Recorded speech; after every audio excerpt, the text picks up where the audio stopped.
6, we're back again. Kristi and Katie, your crime time friends. Stories, justice, laughs collide. True Crime Squad, come join the ride. Grab the clues, let's take a stand. For victims' voices, hand in hand. True Crime Squad, it's time to shine. Season 6, your turn, your time. True Crime Squad, where justice meets hilarity. Hey everybody, welcome to the True Crime Squad. I'm Kristi Brower, here with my sister, co-host, and partner in crime, Katie Weaver. Hey Katie. Hello. How's it going? Oh, it's going good. Yeah. Glad to hear it. Beautiful day, my goodness, in the 50s today. Oh. The ice all around our Skelly finally melted. Here. Yeah. The ice around Skelly good. finally melted so we could finally take his Grinch costume off. So that's good. Yeah, all in all, That's good really day. Funny. Beautiful day. Yes. Those of you listening live, tell us how our sound balance is. Am I loud enough? Not loud enough? Had a little snafu at the last possible second, and my usual computer refused to boot. So I had to swap over, and I'm on, most of my technology is different than what I'm usually on. So if we don't sound very balanced, please let us know. I know we get that comment sometimes, and it's really hard because we don't know it. We can't hear it ourselves until like after the show is over. So if you hear that, let us know. But yeah, gorgeous day. We went for a walk, which was so nice. Just been waiting for it to get nice enough to just like walk around in my neighborhood like we do. And it was just great to be able to get outside. Yeah, for sure. Gorgeous. Awesome stuff. So yeah. Well, the pigs have been outside most of the day. The dogs keep going outside to play. Please get out. Yeah. Right? Just get the hell out of here. I know my dogs have been playing in the yard. You know, you can really tell when it's warmer and there's no snow because they're not just busting it right back in after they do their potty. Mm-hmm. You sound a little different, but it's okay. Okay. Thanks, guys. Everybody sounds like we sound all right. I know the microphone I'm on is my camera mic, and I don't like to use it, but I popped the receiver for my other mic out of my computer that's not working, and it sort of flew, and I can't find it. So I will find it, trust me, but didn't have time for this show. So here we are. Here we are. Yeah. Oh, I'm dying to see A Complete Unknown. Oh, yeah, the Bob Dylan. Yeah, I want to watch it too. Yeah, big Bob Dylan fan myself. So our mom was. We grew up on Bob Dylan. We were raised on Woodstock. Yeah. We were. Yeah, we definitely were. Well, I know that we have, we have a lot to get to. So, Katie, you're going to kick us off with a crime news update. Yeah.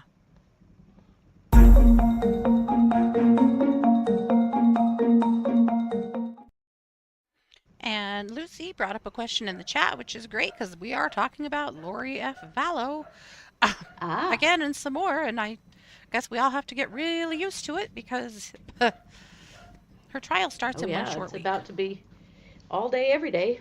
Yeah. Now, it'll be jury selection first, and we won't be privy to that. So it won't be starting next Monday for us, but it will be for her. So we're getting there shortly.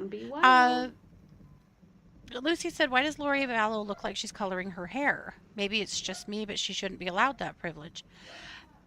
There's been a lot of conversation about that because when she was on Dateline, everybody was like, did she get to have hair and makeup? Which if you looked at her, I would say definitely no. But not from pros. No, but there has been some talk that actually in the store, the prisoner store, you know, the jail store, that she may be able to buy cheap boxed hair dye. Yeah, so it sounds like that may actually be a privilege she does have. Yeah, she told Keith Morrison that. He talked about it in one of his interviews that he did after his interview with her because he asked her about it. So, yeah, she was able to color her hair, and she did have some makeup on. It was not good makeup, that's for sure. That was wet in the and wild Idaho all the way. jail, she was not allowed to color her hair. And in the Idaho jail, they didn't have really access to makeup except for kind of some communal makeup, but like for court. Ew. But at any Hmm. rate, so apparently that jail allows that. In the Idaho prison, she won't be allowed to do that either. But Mm-mm. Nope, she's just getting everything she can while she's in Arizona. you bet she is. Surprised that Hmm. Maricopa allows that. Actually, really surprised. But I am too, yeah. here we are. So what I wanted to talk about though is her new filing. So she has a new filing. It's enormous. It's 11 pages long, and essentially she thinks she's been wronged and just wants her cases all thrown out. Just Yeah. chuck them. So how has Lori been wronged? Well, and there might be some wrongdoing here, to be honest. But the idea that they're just going to chuck her cases out is funny because they definitely will not. But also her typical accusations, her Mark Mean style accusations that everybody's beating up on her are very present here. So Hmm. it has to do with her communications with her Idaho attorney for her appeals. So what she's claiming is that those communications, she's calling them texts, but I'm guessing they're messaging through their system, through the jail system, Hmm. but of course, she has the right to have communication with her Idaho attorney. She has to. She has an appeal going on here. But Right. she's claiming that the jail has given over her communications with the Idaho attorney to the prosecutor's office, and that the prosecutor in discovery provided her with some of that back in February. She's also claiming that her cell was tossed sometime in February, and that her legal documents may have been looked at or viewed against her will. And she's claiming that her legal mail is being opened without her present, and that also is a violation of her rights. And that may be, though she's calling all of those a bunch of egregious, Yeah. attempts, that this is all collusion and corruption, the typical everyone's out to get Lori thing, which, Hmm. is, Hmm. again, this is like Mark Mean style whining at this point. It But, is. And she learned from the best, man. hmm so here's the events that she's complaining about. On January 31st, Defendants Advisory Council received an email from the state containing all of the defendants' text messages from MCSO. Date ranged from 10/24/24 to 1/24/25. The text messages contained attorney-client privileged communication between the defendant, Lori Daybell, and I hate to have to do this to you, Lori, but I think that it has to be done because you are unable to spell your own name, and so I think at this Oh point no. we have to correct that, in my opinion. Uh, She spelled so her name this right wrong? here on January 31st, la la la la, yes, uh, Lori Daybell with a Y. Lori, honey, I'm not sure what to say for you there, but that's not how you spell your own name. oh my god. That's a big ouch. On February 4th, 2025, and again on February 13th, 2025, legal mail addressed to the defendant from MCAO was delivered to the defendant previously opened by MCSO staff, not in the presence of defendant. Again, the legal mail was previously opened and then slid under the defendant's cell door. Hold on. In the middle of the night. On February 15th, 2025 at 10:30 a.m., the defendant's investigator arrived at MCSO and was sent away being told he could not meet with the defendant that day, although he had important time-sensitive documents to deliver to the defendant.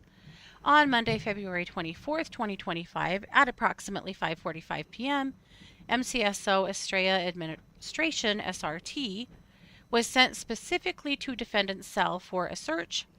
The defendant's legal documents were searched by SRT outside of her presence.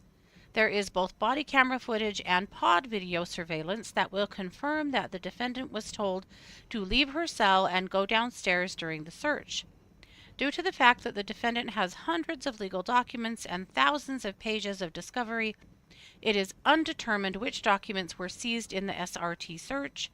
The defendant was asked by SRT to look into her cell and identify immediately if any legal documents were missing after they performed their search outside of the defendant's presence. This was impossible. On February 24th, 2025, legal mail from defendant's appellate attorney in Idaho was again opened by MCSO staff and then slid under defendant's cell door in the middle of the night, instead of it being opened in her presence and delivered to her personally. On March 6, 2025, and March 12, 2025, legal mail was handed to the defendant previously opened by MCSO staff, not in the presence of the defendant. When the defendant questioned the officer who handed the defendant legal mail about the legal mail being opened without her being present, the officer stated that the legal mail was opened prior to him receiving and delivering it to the defendant. This is an ongoing issue. Clearly, MCSO is not following their own policies and procedures when it comes to this particular defendant inmate and how staff should be handling and delivering her legal mail. In conclusion, the state, MCSO, and MCSO have violated so many of this defendant's constitutional rights. The state and MCSO should receive sanctions for these egregious violations. The defense requests both cases be dismissed. In the name of Jesus Christ, amen. I mean, did she forget she's in jail? I mean, they will open all her mail to check it for contraband. They're not opening it to read it. They're checking it for contraband. They can also toss her cell for contraband if they want to. You're still in jail and you're not really an attorney. So, sucks to suck? Right. Like, and that accusation that they tossed her cell, that was a very specific or a targeted act, how can you know that? Right. It could be that she just... shit up. Unless it was because she was in trouble. Okay, yes. She was likely in trouble, and so it was. Because then what about the other time that they didn't let the investigator meet with her? Well, was she in trouble? Right. She's still an inmate. Like... Yeah. The beginning of this cracks me up, too, that there's a spot where she says that federal laws require that sanctions are imposed for remedial action of automatic dismissal of cases for judgment of acquittal, which the defendant is requesting. Apparently, she's also trying to claim in this filing that she's going to demand that her charges in Idaho also be dropped. This apparently is the new smoking gun. So I don't know if Jesus gave her this tip. Right? I mean, you're already convicted, honey. They don't drop charges when you're already convicted. She's claiming also, that whatever she's talking about doesn't actually have anything to do with these cases or this trial. Exactly. That's what's so wild, that she's like, okay, well, that means this all has to be dropped. However, it does sound like the attorneys here, that the state in Arizona did manage to receive some of that communication. However, they're not using that communication. But I did go over and look at her case in Idaho, at the appellate case, just to double check, and nope, her attorney hasn't filed anything for dismissal. No.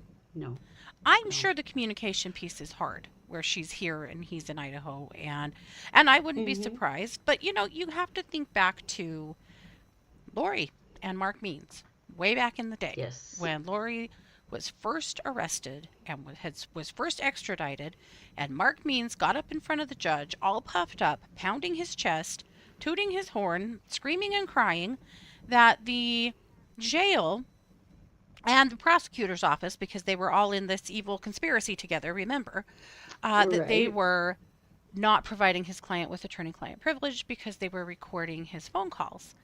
And through the course of that conversation with the court, It was revealed that that's because Mark Means didn't understand how to use the phone system. So Right. he It was his fault. and the prosecutor said, "We have already been through this with Mr. Means and explained to him what he needs to do.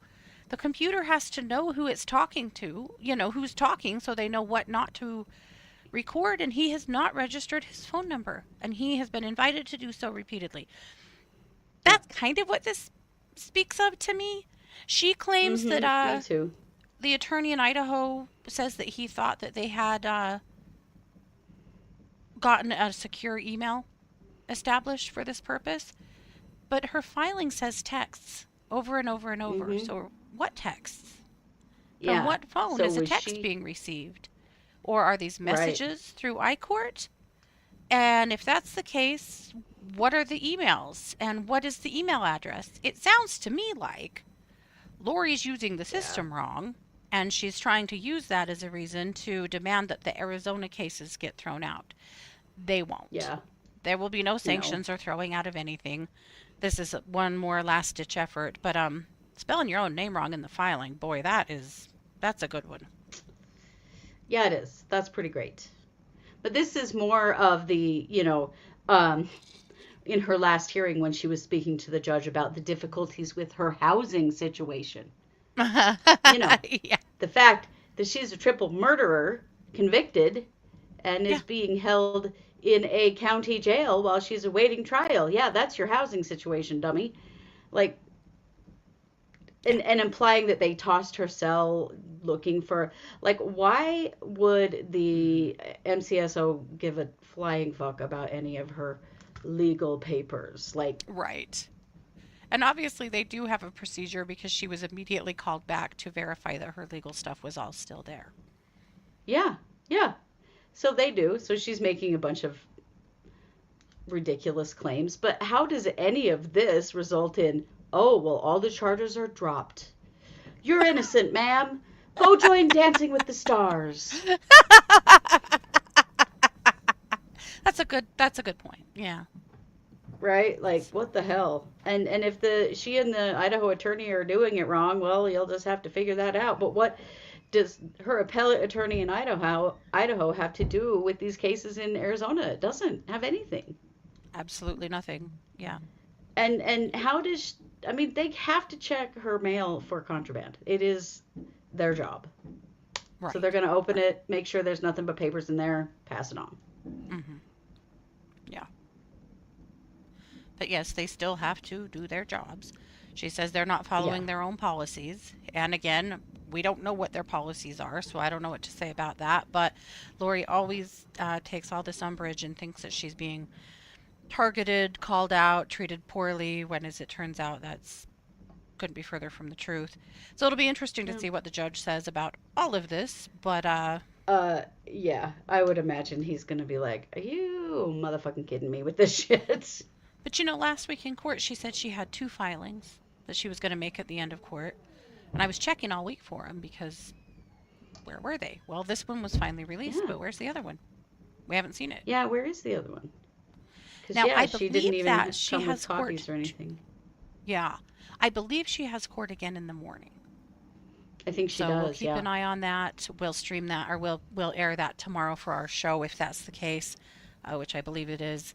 And that may be their last formal hearing before they start jury selection. That's coming right up. I think so. Because they still have to deal with the problems with her witness list. Mm-hmm. That was one of the things that they were going to be discussing this week Mm-hmm. was the prosecutor able to get her interviews in with some of these people, and did they also how are they going to address her trying to call Nate Eaton from East Idaho News? That was all Yeah. supposed to be coming up tomorrow. Uh-huh. The way the prosecutor last week was like, and he's a reporter, so I don't know how that works. Good question. It doesn't. Well, it And it doesn't. Yeah, Wild. definitely will So not. that's what's up, right? How very Sarah Boone of her. Absolutely, right? Mm-hmm. Mm-hmm. Yeah, yeah. I think we're going to see more and more, epistles to the judge coming forth through this trial. I think so too. So that's what we've got on that, and we'll keep an eye on it. Yeah, and the report from her expert, we'll see what goes on with that. Yep. So we'll keep an eye on it, and I think we'll probably have Lori Vallow tomorrow for our main case, our whole case, but Yeah. that's what I got there. So I'm going to kick it back over to you for our main case. Okay.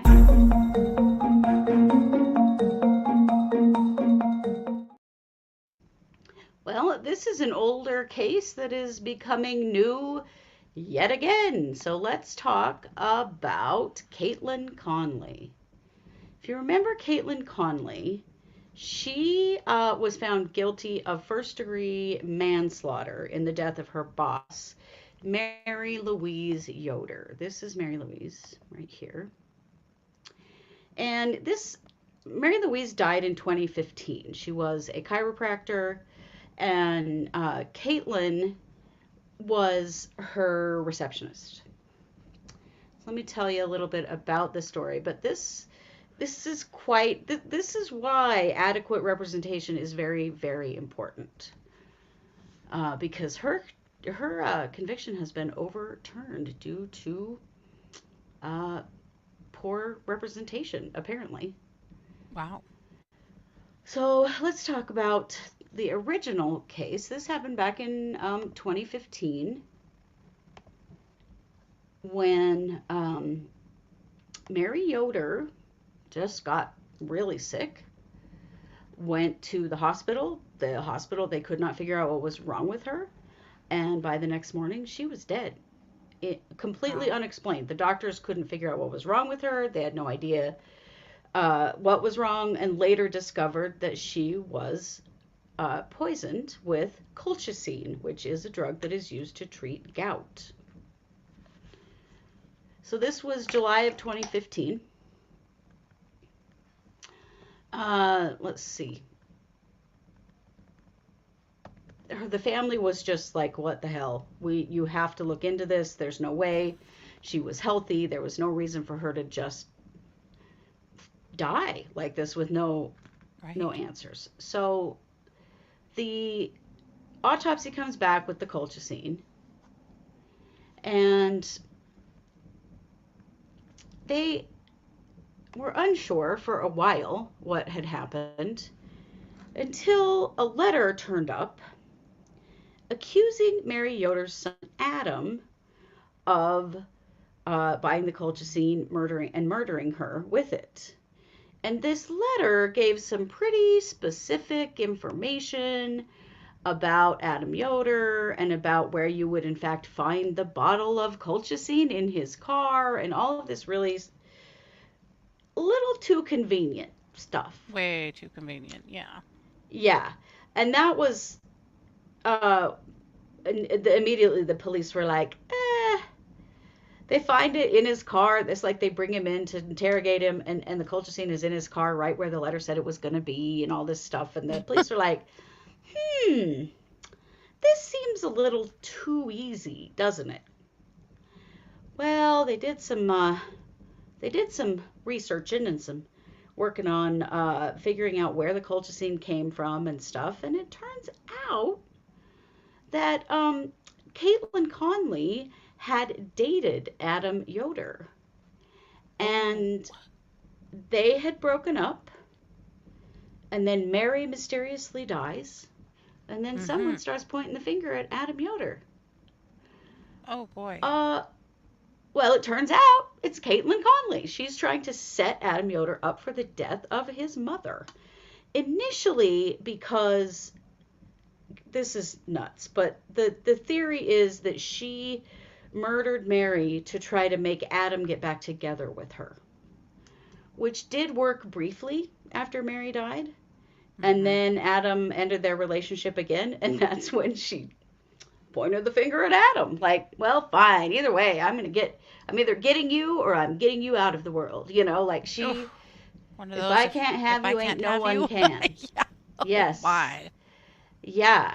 So in 2017 or 2016, anyway, she was tried the first time, and her trial ended with a hung jury. Sound familiar? Mm-hmm. And the prosecution was very motivated. And so they went back and they tried her again 5 months later. And this time she was the top charge she was acquitted of, which I think was second-degree murder. But then they did convict her on second-degree, or no, I'm sorry. First-degree murder was exonerated, and they found her guilty of first-degree manslaughter. Okay. And she was sentenced to 23 years in prison. Bing, bang, boom. Kaitlyn Conley done, right? Mm-hmm. No, no, no, my friends. Not done. She went through her appeals process, as so many do. And so few are ever successful. Except for now, because her conviction was overturned by the appellate court based on the fact that her attorney did not address the fact that there was an improperly obtained warrant that got Kaitlyn Connelly's cell phone information, got her phone and allowed them to search it in the first place. They did the warrant wrong. There should have been 2 warrants. One warrant to take the phone, another warrant to search the phone. And there was just a very broad warrant that did not actually give them permission to search the phone, but they did. And, they found she'd been searching colchicine and, the usual stuff that these folks always have on their phones. Yeah. And so she was released from jail. Well, from prison. Uh-huh. And so now the question is, are they going to try her a 3rd time? Wow. This is so wild. It's so wild. After they've already tried her twice. Right. There's a Dateline episode coming out on the 21st of March. Well, it just did. On the 21st of March. Today's the 24th. It came out 3 days ago. That's why I wanted to talk about it. Because this is an old case. I remember this case from a long time ago, but I had no idea that she actually got her conviction overturned and has been released. Wow. I'm surprised it was a hung jury with that kind of evidence. Was it not a mountain? Right. It must not have been a mountain. Well, the defense tried real hard to point the finger at Mary Yoder's husband. And that there may have been a motive there because after Mary died, her husband got involved with her sister. Mm-hmm. And they used that to, be an alternative theory of the crime that he killed Mary in order to be able to, to hide his affair and get with the sister. Mm-hmm. So that was the hung jury. So then in the second trial, they tried to pin it on Adam. The bad news is Adam was 300 miles away from where his mother was poisoned on the day that she died. She wasn't anywhere near where it could have even been him. But, Kaitlyn had laid all of this suspicion on him, and that was enough at least to get the top charge dropped. But yeah, she was convicted. Oh, John says you've seen the Dateline episode. So double jeopardy does not apply because, well, the hung jury, it doesn't apply. They can't try her for first degree murder, obviously, but they can try her for, they can try her again. This is happening in New York, Jamie. They can try her again because she was not exonerated for second degree murder or for second degree manslaughter. So they can try that again, particularly because when they overturned it, it was for the defense not being adequate. It was not because she's innocent. No one's saying she's innocent. They're simply saying that the evidence from her phone was illegally obtained and violated her constitutional rights. Wow. So, interesting. yeah. It's interesting because Corey Richins' attorneys just tried that before they go to trial. And the judge said no. Yeah. Yeah. Well, the appellate attorney tried it. I guess now her defense that did her second trial has come out and made an apology and said that he didn't notice the mistake, hadn't realized that they didn't do the warrants correctly for that phone. But that's why. So now, are they going to retry her? I think they will, because the nothing about this appeal says, hey, she didn't do it. It's Right. just, but Her are rights they were going to violated. have enough without being able to use the phone? Right, because Because I'm they won't assuming be that able to use the discovery phone. would be, yeah, they wouldn't be able to use that now. So, hmm. Yeah. Or is she So gonna get very away interesting, with murder? right?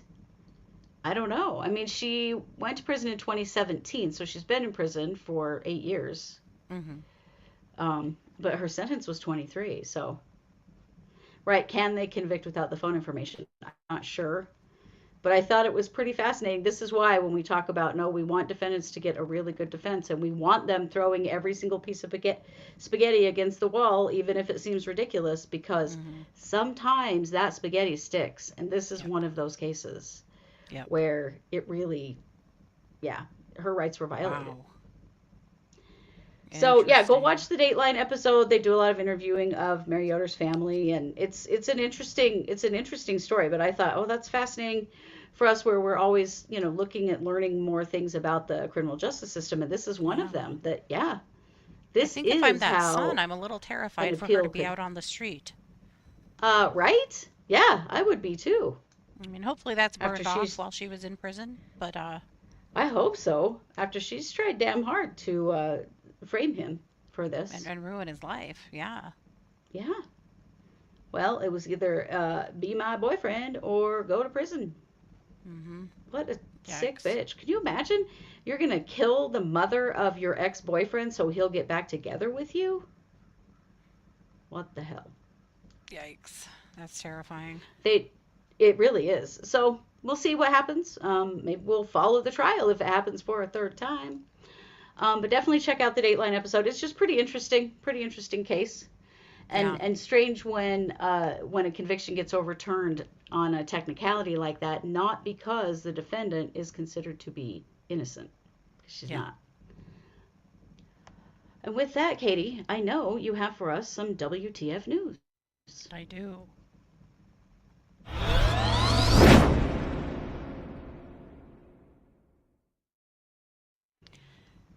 There's been some stuff going down in Georgia that I want to talk about.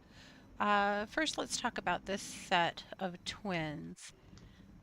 These young men were twin brothers in Georgia. Names Kadir Lewis and Nazir Lewis. They were 19. They were found by hikers on Bell Mountain in Mm. Hiawassee, Georgia. They were both found with gunshot wounds. They'd been missing for, I think, about 24 hours when their bodies were found. Mm. And the preliminary investigation is calling it a murder suicide. Their family is dumbfounded, saying that these two were as close as they could be. They had never fought or had challenges, and they just can't imagine that this could be a murder suicide. They also are really confused because they shouldn't have been where they were. They were actually supposed to be flying out to go somewhere else on vacation. This wasn't a place that they frequented. This mountain was not a place they'd ever been before. And Wow. again, it was about, I think, 90 miles from where they live, but it wasn't a place that they had ever been before and shouldn't have been in the set of circumstances that they had things, plans and stuff going on. So it makes no sense why they were there, what happened to them at all. So it's still an open investigation. Autopsies have been performed, but the results haven't been released yet. So we'll keep an eye on this case, and yeah, I mean, it's a very sad case. It's such a horrible shock for their families. Can you imagine losing two sons No, at the I same time, cannot.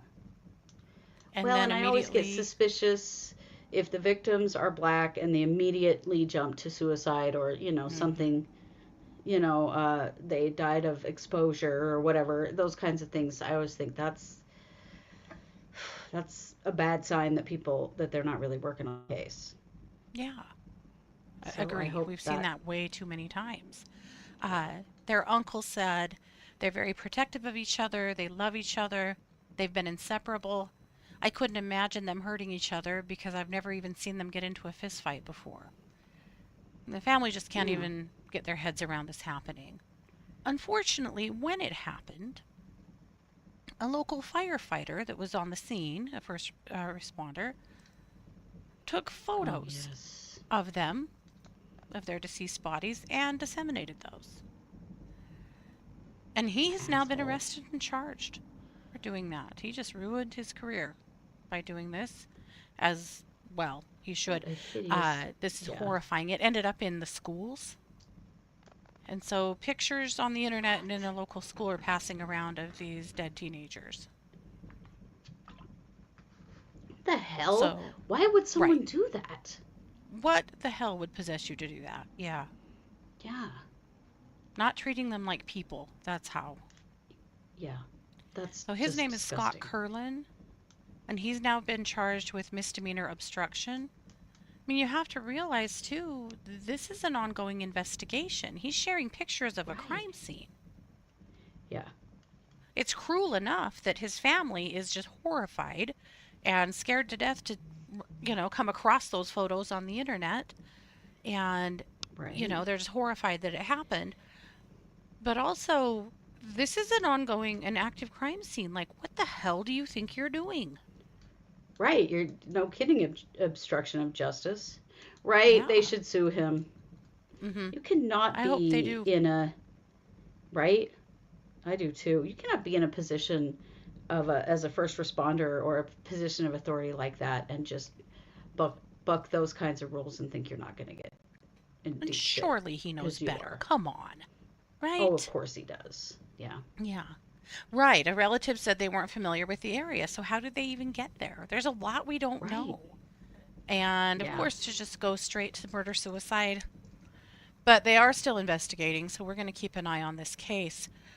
But here's what's the thing that really gets me is that investigating this case, I came across this one.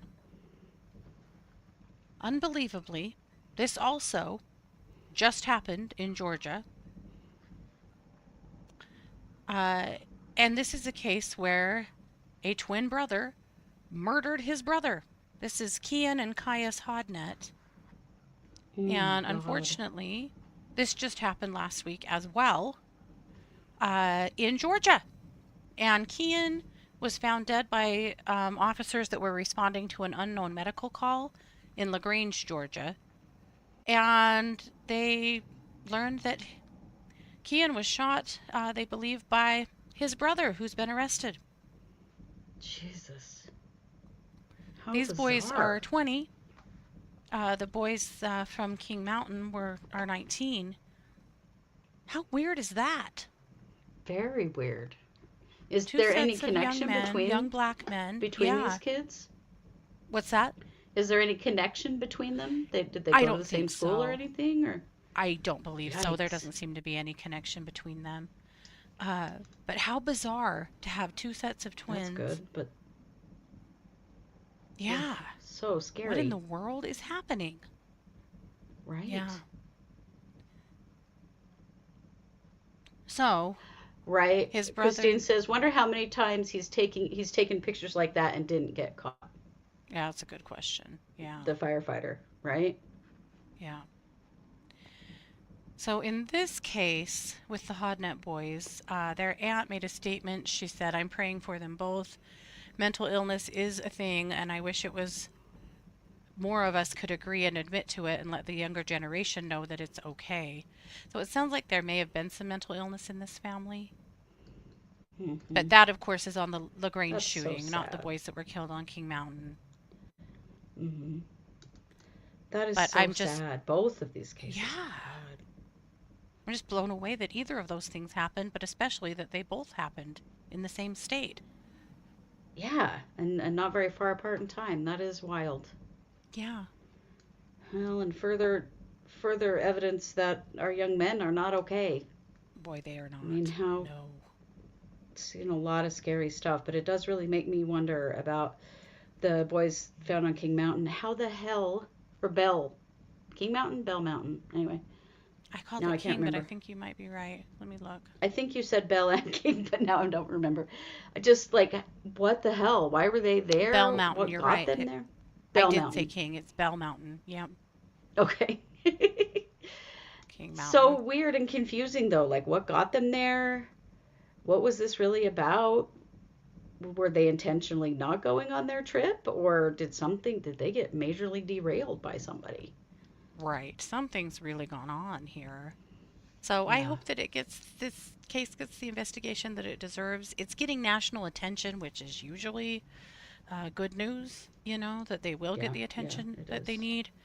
It's the cases that don't that scare me the most because those are the Yeah. ones that fall apart, you know.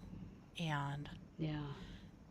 so we'll find out, but at any rate, we'll keep a close eye on this one. I'm really hoping for their family that they get more of an answer than they've already gotten. So lots of love Oh, to me both of too. these families. My God, I can't even Yes. imagine. No, how terrible. There's so much to go through. Yeah. Also wanted to Yes, it is. say that we found an article well, we're sent an article by a dear listener, thank you, that the gentleman who stole the earrings from the Tiffany's recently and ingested them, Hmm. it's taken 2 weeks, but all of the earrings have been recovered. Oh my God.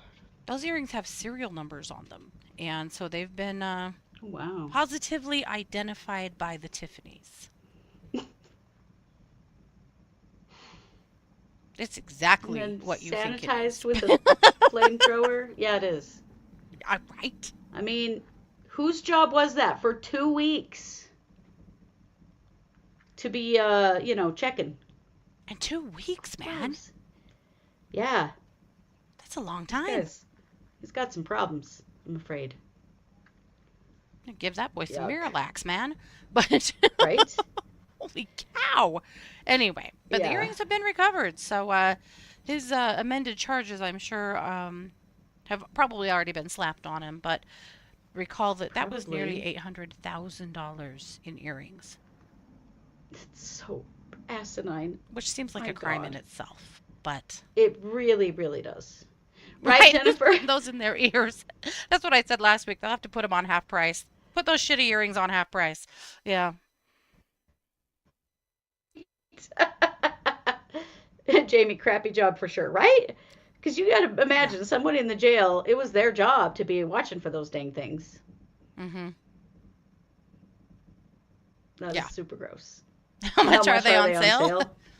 They're on sale now. Just Still kidding. way too much. I'm sure they'll actually have to stay. Well, they keep them in police custody. They probably will. They'll have to go through his Yeah, their evidence. trial, their evidence. I would hate to see those That's locked kind up of in a scary. police locker, just because of the the value of them. But anyway, whatever. Yeah, they'd be a Sucks to little suck, scary but to mm-hmm. protect, I imagine. But oh, that's just so gross. Mm-hmm. Oh my God. Well, it's been kind of a weird crime day. Yeah, yeah. Isn't it always? But um and I'm, as always, I'm right here for it for Lori's hearing tomorrow. Can't wait. Yeah. We'll do we'll probably do a live react again because that's kind of a lot of fun to Mm-hmm. just be here with you while we see it for the first time. And I cannot imagine what the judge must think of this current filing. There's going to be some I'm sure he's words somewhat there. frustrated. If she's right that they're violating their rules, I mean, there's probably some frustration here. I would imagine there's still some challenges here too. But the idea that this is just all Mhm. going to just send her home with a smile on her face is just bananas. Honey, Charles is still dead, even if somebody opened your mail. Yep. So, yeah. And guess what? So were your kids. Idaho is Yeah. absolutely not going to just say, "Oh, well, that happened in Arizona." Well, then come over here Right. and let us undo those handcuffs. Not happening. Exactly. Victoria, it'll be here on this channel. We won't stream it live when it's actually occurring, and we have to get it after the fact. And then we'll air it on our show at 3 p.m. Mountain tomorrow, but we won't watch it ahead of time. Mm-hmm. Any blue plates I left always from like our it that fair? way. The fair is on Saturday, so I don't know yet. We'll find out. I hope not, but maybe. Yeah, we will. Got a bunch more glass done too. Oh, I had my pottery That's lesson exciting. as well. Oh, yes. Are you a pro now in pottery? God, no. Jesus, no. No, but I did discover it was great though because I really learned how many things we were doing wrong. And Scott and I took the lesson together because we're both, we're in this together. So we both learned some things that we were doing wrong, some pretty, critical errors. So I think we can figure it out now. And of course, now we'll just have a great resource in our Aunt Jackie, who's amazing and, just throws some pottery on that wheel and is just throwing it all over the place. Really great. And we're like, I did bring home 2 cute little bowls we made though. So Oh, good. dry those and put them in the kiln. But at any rate, it worked. It was okay. That is cool. Yeah. That is very cool. Well, good. Well, we'll be back with Lori tomorrow and lots more true crime all week. We also have to share with you coming up this week a couple of different really special gifts that came our way from some of you and some stories we want to tell about that. So we're excited there as well. So you're going to want to keep your browser tuned to the True Crime Squad. I want to make a TV reference so bad because I'm that old, okay? But it doesn't quite fit. But, keep an eye on us because we will be back with lots more. Oh, Jamie says she got her eggs, and now you're ready to pack your Easter baskets. I'm so glad I shipped off so many eggs last week, and a few more still to ship. So much fun making my little Easter eggs. I'm excited for our fair, too, because I've got Easter eggs for it, too. Yeah. Yeah, well, thank you all so very much for being here. Don't forget to like, subscribe, share, comment, leave a review somewhere if you can. It all helps us to grow, and we appreciate you very much. So, you know it, we are the True Crime Squad. Thanks for being here. Take care.